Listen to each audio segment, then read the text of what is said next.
Average calculate करने की series में नेक्स्ट जो ऑब्जर्वेशन देखना है आपको कि average of first n even numbers. तो नंबर्स के एग्जाम्पल को अगर देखें तो पहला है 2, 4,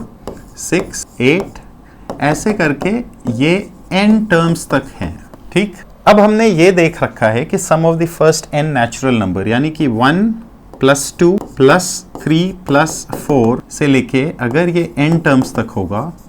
तो इसका सम होता है n+1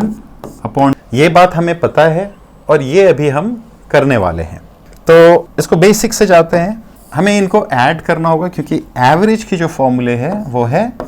सम अपॉन n, यानी कि मुझे क्या करना है, मुझे 2 + 4 + 6 + 8 + 10 ऐसे करके n टर्म्स को इस s को निकालने के लिए ऐड करना होगा। अब अगर मैं इसमें से 2 कॉमन ले लूं तो 2 बाहर आ गया तो यहाँ क्या बचा, 1 + 2 + 3 + 4 + 5 प्लस ये जाएगा n टर्म्स तक, और ये वाली जो पोर्शन है, दूसरी वाली जो पोर्शन है, ये पोर्शन और 2, सो ये पोर्शन तो हमें पता है n+1/2 होगा, तो हम सब्स्टिट्यूट कर देंगे इसको n+1/2, यानी कि ये 2 आया इनटू n टाइम्स n+1 2, और एवरेज की वैल्यू है, ये हो गई सम की वैल्यू,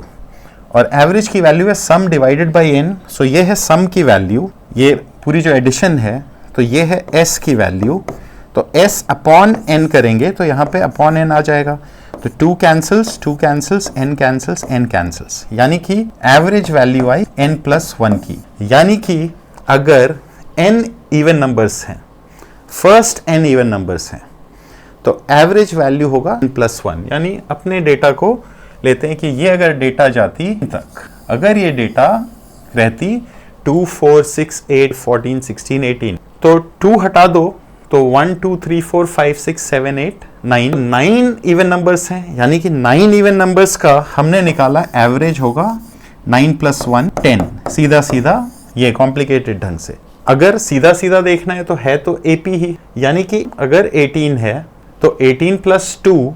20 होगा, और 20/2 यानी first term plus last term वाला जो AP में था वो यहाँ पे भी वैलिड होगा, तो 10 ही आएगा। लेकिन इसको भी ध्यान में रख लो, तो average of first n even numbers is n+1। तो क्योंकि बड़े नंबर होंगे तो मुश्किल हो सकती है, तो कह सकते हैं कि बताओ पहले 50 इवन नंबर का एवरेज कितना है, तो सीधा सीधा यूज हो जाएगा कि नंबर अगर 50 इवन नंबर हैं तो 50 + 1, 50 + 1 51 की एवरेज हो जाएगी। पहले 60 इवन नंबर्स का एवरेज क्या होगा, सीधा सीधा 60 + 1 61 हो जाएगी। पहले 90 इवन नंबर्स का क्या एवरेज होगा, तो 90 + 1 1 होगा।